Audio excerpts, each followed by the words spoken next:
வணக்கம்.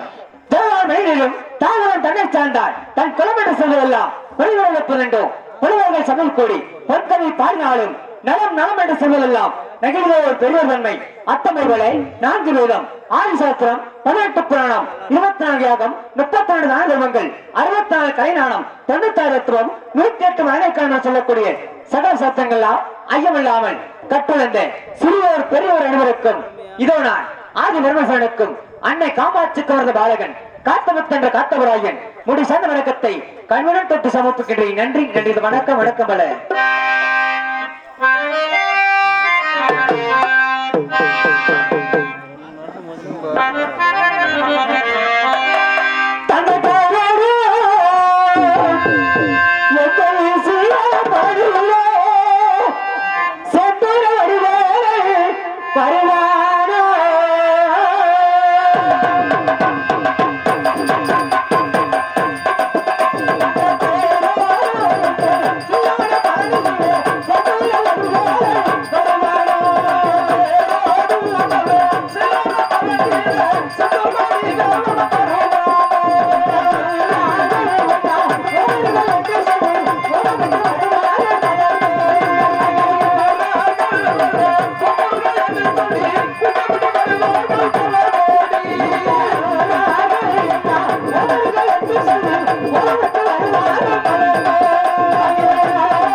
கேட்டுக்கொண்டு என்னை கதைத்து வருகின்றேன்.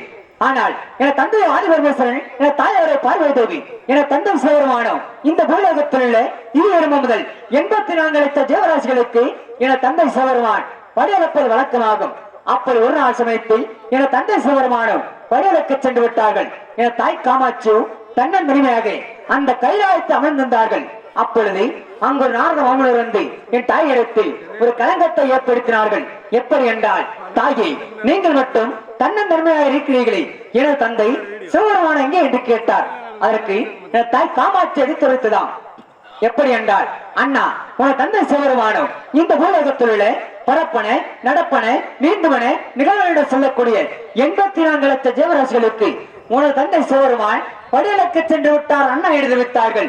அதன் பிறகு அந்த நாரத மாமனரும், தாயி, அவர் உண்மையாகத்தான் படியெழுந்து வருகிறாராம், இல்லை அனைத்து ஜீவராசிகளுக்கும் பட்டினி போட்டு வருகிறாரா, அவரை சோதித்து பார்க்க தெரிவித்தார்கள். அப்பொழுது என தாய் காமாட்சி, அண்ணா, அவரை சோதிப்பது என்றால் எவ்வாறு சோதிப்பது தெரிவித்தார்கள். அப்பொழுது அந்த நாரத மாமனரும், தாயி, நீங்களும் ஒரு சிற்றம்பை பிடித்து தங்க சிவன் வேட்டடித்து தங்களுடைய முந்தாங்கி செல்லை முடித்து வையுங்கள், தெரிந்து கொள்ளலாம் என்று சொல்லிவிட்டு நாரத மாமனரை சென்று விட்டார்கள். நாரத சொன்னவர்காரம் என தாய் காமாட்சி ஒரு சிற்றம்பை பிடித்து தங்க சிவன் வேட்டடித்து தங்களுடைய முந்தாங்கி செல்லை முடித்து வைத்திருந்தார்கள். அப்பொழுது என தந்தை சிவபெருமானம் இந்த பூலோகத்தில் உள்ள அனைத்து வன ஜீவராசிகளுக்கும் படியடைந்து விட்டு மீண்டும் கைலாயம் சென்றாராம். அதன் பிறகு என் தாய் காமாட்சி, சுவாமி வாருங்கள், அமருங்கள் தெரிவித்தார்கள். அப்பொழுது என் தாய் காமாட்சி, சுவாமி, இந்த பூலோகத்தில் உள்ள அனைத்து வன ஜீவராசிகளுக்கும் நீங்கள் ஒட்டு விடாமல் பட்டி இல்லாமல் பணியெழுந்து விட்டு வந்தீர்களா, இல்லை என்று கேட்டதாம். தேவி, இது என்ன சந்தேகம்? நான் இந்த பூலோகத்தில் உள்ள பரப்பன, நடப்பன, நீந்துவன, நிகழ்வு என்று சொல்லக்கூடிய 84 லட்சம் ஜீவராசிகளுக்கும் நான் ஒன்று விடாமல் பட்டியல் இல்லாமல் பணியெழுந்து விட்டு வந்தே தேவி தெரிவித்தார்கள். அதன் பிறகு என் தாய் காமாட்சி அந்த கையாளத்தை சற்று ஓரமாக சென்று அடைத்து வைத்திருந்த சிற்றெருமை பிடித்து வெளியே விட்டுதாம். அந்த சிற்றெருமைப்பட்டது ஒரு அரிசி குரனை கவி கொண்டிருந்ததாம். அதன் பிறகு என தாய் காமாட்சி என் தந்தையிடத்தில், சுவாமி, என்னை மன்னித்து விடுங்கள், ஒரு கணவன் என்று பாராமல் நான் உங்களை சோதித்து விட்டு என்னை மன்னித்து விடுங்கள் சாமி என்று அழுத விளம்பிக் கொண்டிருந்தார்கள். அதன் பிறகு என் தந்தை சிவபெருமானுக்கு கோபம் அதிகமாகி, தேவி, ஒரு கணவன் என்று பாராமல் நீ என்னையை சோதித்து விட்டாய், உன்னை மன்னிப்பதாகவில்லை, அப்படி உன்னை மன்னிப்பதென்றால் நீ இல்லற வளர்ந்து துருவர போன்று 12 வருடமாக பாராத அவசரம் வந்தால் உன்னை மன்னித்து எனது மனைவியாக ஏற்றுக்கொள்கிறேன் தேவை தெரிவித்தார்கள். அதன் பிறகு என தாய் காமாட்சி, அப்படி நான் 12 வருடமாக தவத்துக்கு செல்வதாக இருந்தால் எனக்கு யாரையாவது துணை கடுப்பங்கள் சாமி தெரிவித்தார்கள். அதன் பிறகு என் தந்தை சிவபெருமானும், அப்படி என்றால் உமது மூத்த மகன் கணபதி இருக்கின்றான், அண்ணன் அழைத்து சென்று நீ 12 வருடமாக காவலாக வைத்து தவப்பட்டு வருவாய் தேவை தெரிவித்தார்கள். அதன் பிறகு என் தாய் காமாட்சி, சுவாமி, அவனுக்கு சித்தி ஒத்து என்று 2 மனைமாகி உண்டு, அது மட்டுமல்லாமல் தாயை போல் தாரமணி சொல்லி ஆற்றங்கரையிலும் குளத்துக்கரை அமர்ந்து கொண்டிருக்கின்றான். அண்ணன் வந்து எனக்கு எப்படி சாமி 12 வருடமாக காவலாக இருக்கும் என்று தெரிவித்தார்கள். அதன் பிறகு என தந்தை சிவபெருமானும், அப்படி என்றால் உமது இளைய மகன் வருவாயில் இருக்கின்றான், அண்ணன் அழைத்து சென்று நீ 12 வருடமாக காவலாக வைத்து தாம்பட்டு வருவாய் தேவடி தெரிவித்தார்கள். அதற்கென தாய் காமாட்சி, சுவாமி, அவனுக்கு வள்ளி தேவன் என்று 2 மனைமார்கள் உண்டு, அது மட்டுமல்லாமல் ஒரு பழத்திற்காக நம்மிடமே கோவித்துக் கொண்டு குன்றிருக்கும் இடத்தெல்லாம் குமாரனாக அமர்ந்திருக்கின்றான். அண்ணன் வந்து எனக்கு எப்படி சாமி 12 வருடமாக காவலாக இருக்க முடியும் என்று தெரிவித்தார்கள். அதன் பிறகு என தந்தை சிவபெருமானோ என்ன செய்வதை தெரியாமல் சிறிது நேரம் சிந்தித்துக் கொண்டிருக்க பெருமாயிலே நெட்டு வேறப்பட்டது கொட்டத்திருக்கிறா. அந்த நெட்டு வேறப்பட்டதை வலித்து வீசின தந்தை காணகத்திலும் வனத்தில் விழுந்ததாம். வனத்தில் அபகரித்த காரணத்தினால் எனக்கு வனம் காத்தான் என்றும், காணகத்தில் அபகரித்த காரணத்தினால் எனக்கு காத்தவா என்று பேராமம் சுட்டி, தேவி, இவனை அழைத்து செல்வாய், இவனை அழைத்து சென்று காஞ்சிபுரம் இல்லை கம்ம நதிக்கரையோரம் ஆலா மரத்தடிலே தொட்டில் கட்டி போட்டு விட்டு நீயோ 12 வருடமாக பாராத அவசரம் வரும் என்று தேவை தெரிவித்தார்கள். அதன் பிறகு என தாய் காமாட்சி என்னை மார் மீது தோல் மீது தூக்கி சென்று அந்த காஞ்சிபுரம் இல்லை கம்மா நதிக்கரையோரம் ஆலா மரத்தடிலே தொட்டில் கட்டி போட்டு விட்டு என தாய் காமாட்சி தாமுடி ஈடுபட்டார்கள். அப்பொழுது என தாய் காமாட்சி இடத்தில் அந்த கொன்னிமலை கன்னிகள் 7 பேரும் குழந்தை பெருகட்டு வரும் பொழுது நானும் தொற்றில் அழுது புலம்பிக் கொண்டிருப்பதை பார்த்து, தாயே, நீங்களோ தவறு கொண்டிருக்கின்றீர்கள், இவனை எப்படி நீங்கள் நன்றாக வளர்க்க முடியும்? எங்களுக்கு கொடுத்தால் நாங்கள் நன்றாக வளர்த்த ஒரு தாயை எதிர்வித்தார்கள். அதன் பிறகு என் தாய் காமாட்சி எண்ணத்துக்கு அறுவடை கொடுத்து விட்டார்கள்.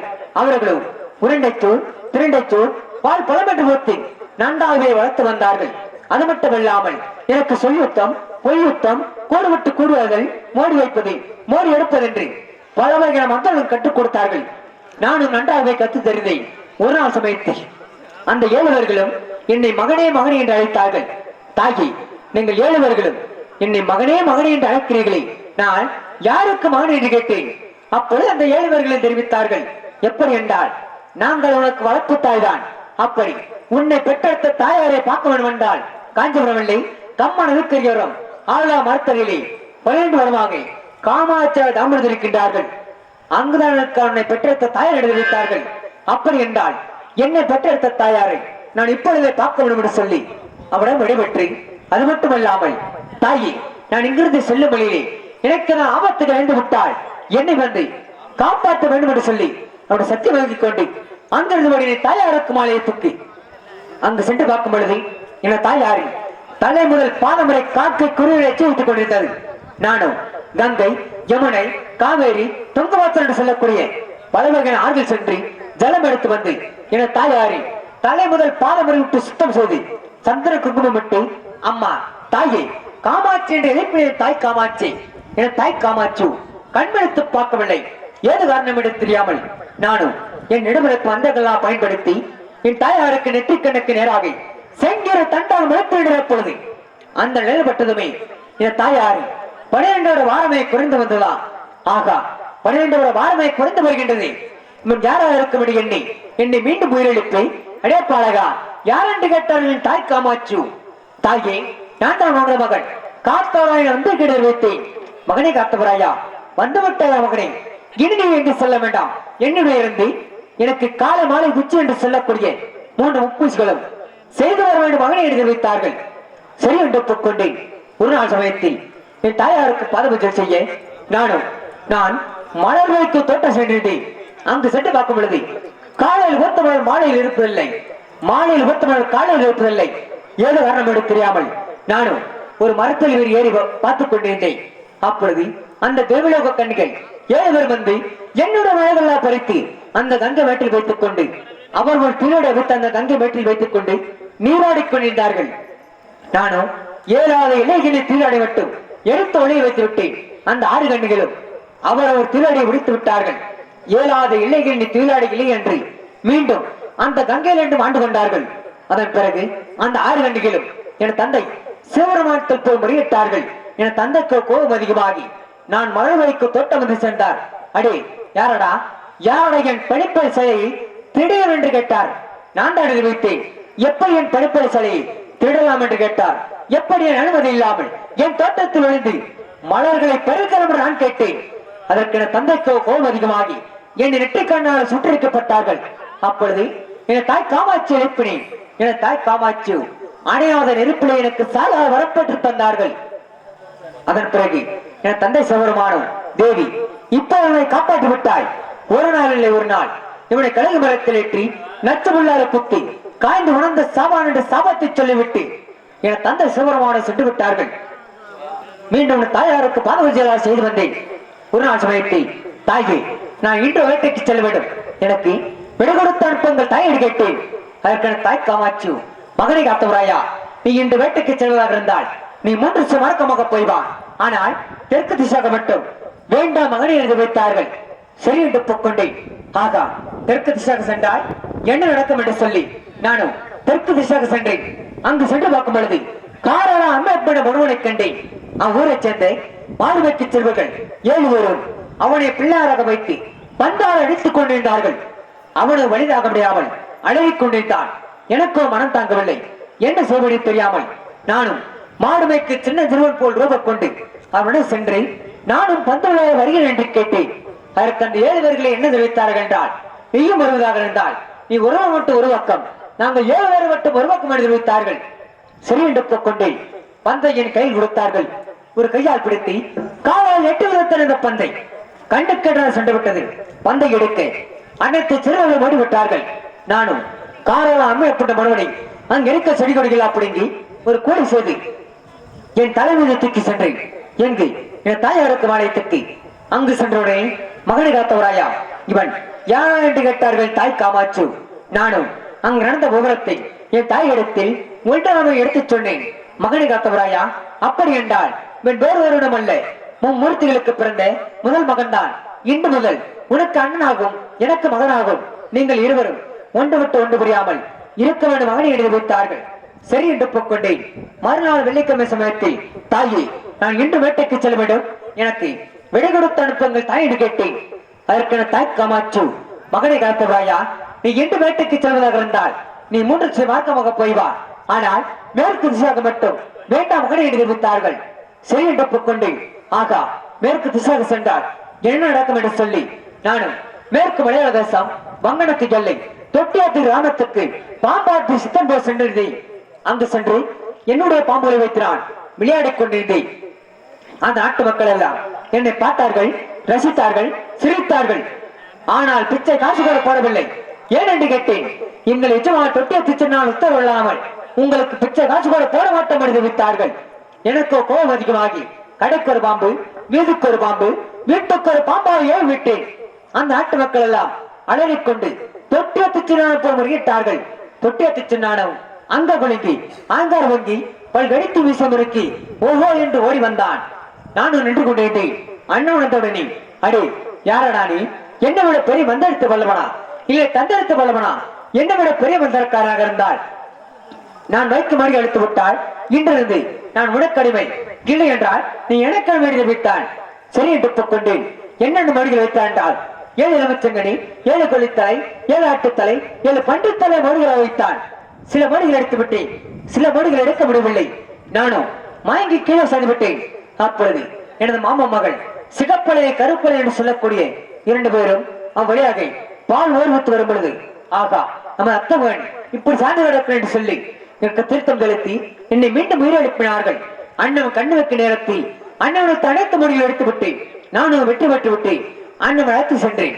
எங்கு என் தாயாருக்கு அழைத்துக்கு அங்கு சென்றவுடனே மகனை காத்தவராயா யாரா என்று கேட்டார்கள் தாய் காமாச்சு. நானும் அங்கு நடந்த கோபுரத்தை என் தாய் இடத்தில் ஒன்றாமை எடுத்துச் சொன்னேன்.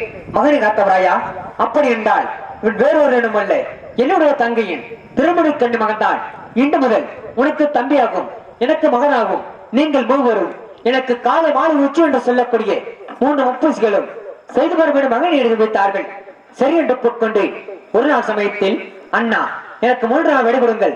நானும் அந்த மேற்கு மலையாள தேச சென்று என்னுடைய ஊர் மக்கள் என்னுடைய மனை மக்கள் எல்லாம் பார்த்துவிட்டு 3 வருடத்துக்குள் வருகிறேன் என்று சொல்லி சென்ற தம்பி 3 நாளையும் 4 நாளைக்கு விட்டது. தம்பி சின்னான் இன்னும் காணவில்லை. இன்று வெள்ளிக்கிழமை வேட்டைக்கு செல்விடும். இதோ அழைத்து வருகிற தம்பி சின்னானை.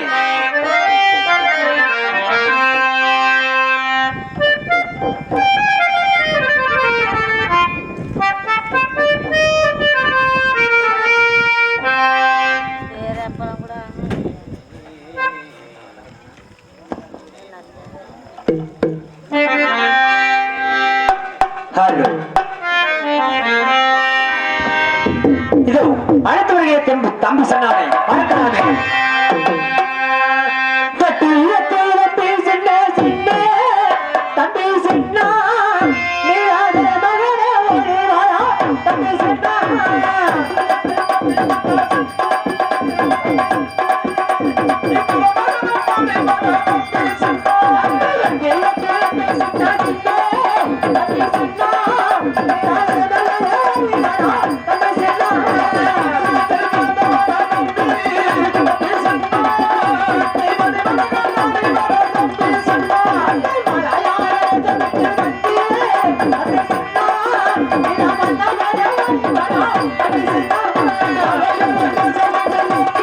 Thank you.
என்ன ஆச்சரியம் கண்டது?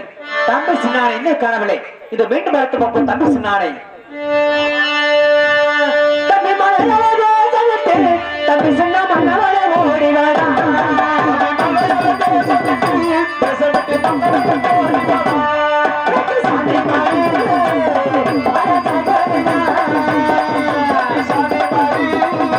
சாமி மாறி சாமி மாறி சபையல்பா.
இதோ தம்பி சின்ன அழைத்திருக்கின்றேன். அண்ணவரே எதிர்பார்ப்போமே. தம்பி சின்ன